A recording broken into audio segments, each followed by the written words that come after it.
Well, great grandfather Clark, we've got the video camera set up, so this is our final day of filming your story. So are you up for that?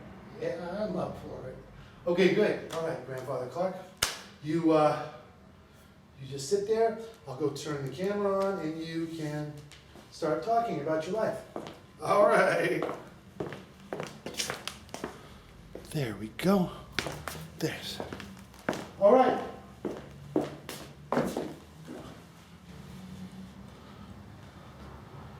Well, I was born in 1920.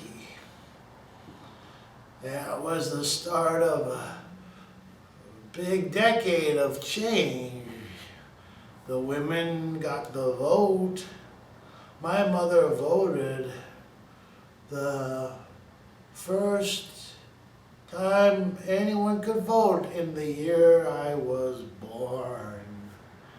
And then she met that woman at the voting booth, at the polls.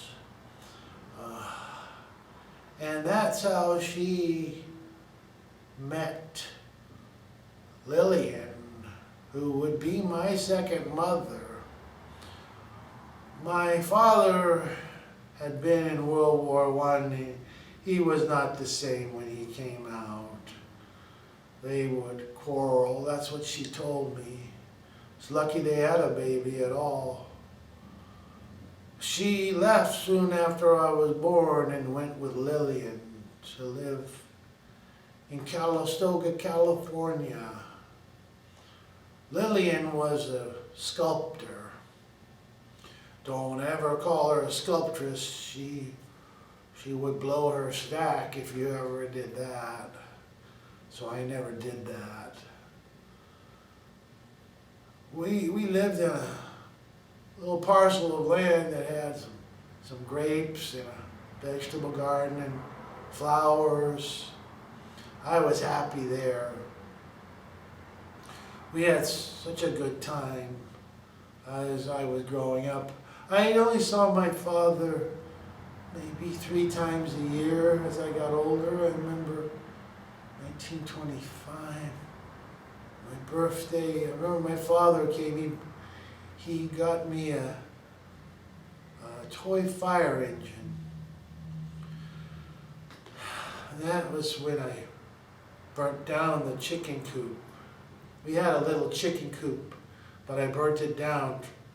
The fire engine wasn't able to put it out because it turns out it wasn't capable of bringing water out.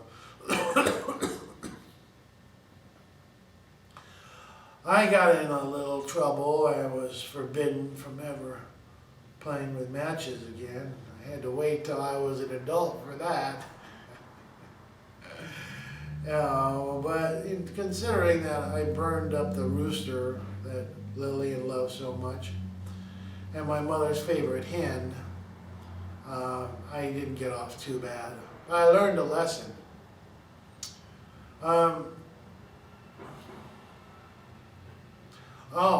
I remember my mother took up what she called expressionistic dancing. And we would often all, in gauzy fabrics, frolic around the walnut trees. Lillian too, if you could tear her away from her studio.